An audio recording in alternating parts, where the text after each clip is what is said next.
Old Colony looks to remain undefeated with they face winless West Bridgewater on the road Saturday at 1 o'clock.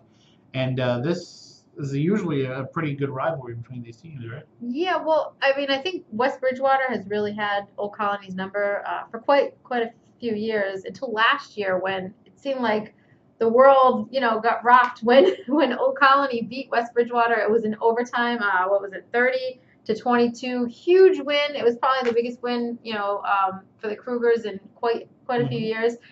Fast forward to this year, and Old Colony has a shot of, if they beat West Bridgewater, they'll be 3-0 for the first time. And we're going to have to look through Buddy's record books because it goes far back. The last time they were 2-0 was 2000.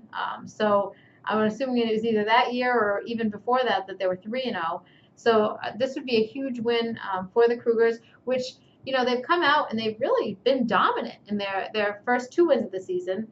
They've had a strong, offensive attack with Cole Bernier, his first year under quarterback, and he's really just,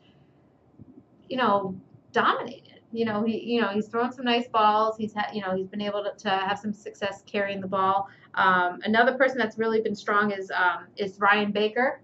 He's their running back. He's also scored, multiple touchdowns this year, as well as Drew Moyer. He's had, a few rushing touchdowns as well this year. So they have a bunch of different guys. It's not just one person, which, I don't want to harp on the Jake Pringle. He's long gone. But, sometimes when you have that one player that's just so dominant that, not everybody else rises up to the occasion. And this year it just seems like everybody else trying to fill in is just, that's what I was talking to Bryce over the summer. That's one of the things they said, though, is that Jake Pringle rubbed off on all those other kids. So even though it might have looked like they weren't playing up to that level, he was getting them higher. And now what we're seeing is one of the quotes that Bryce gave me was that, even though Jake Pringle's graduating, we're going to feel the influence of Jake Pringle for a long time to come. So maybe we're still feeling that with these guys. And I know there's a ton of excitement going on at Old Colony, with this great start to the season. And they're facing a West Bridgewater team that has struggled. This is a team that they can definitely beat.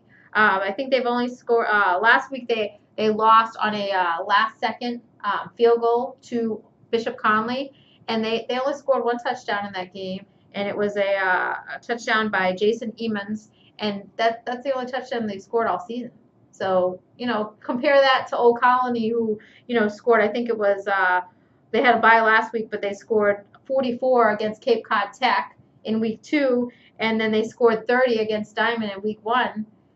I guess we'll see what how well defensively West Bridgewater is, but I don't know if they're going to be able to stop Old Colony's like high scoring offense here. Saturday at 1 o'clock for all you Old Colony fans. It's just a short ride.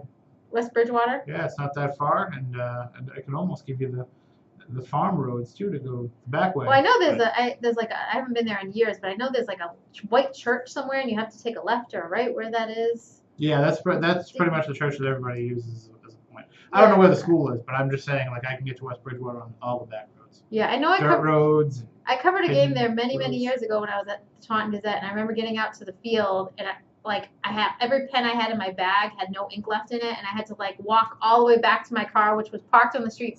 Felt like miles away to get another pen. Because you were in the Bridgewater Triangle. But moving on, you can follow along with all the action on Twitter at @SC_varsity.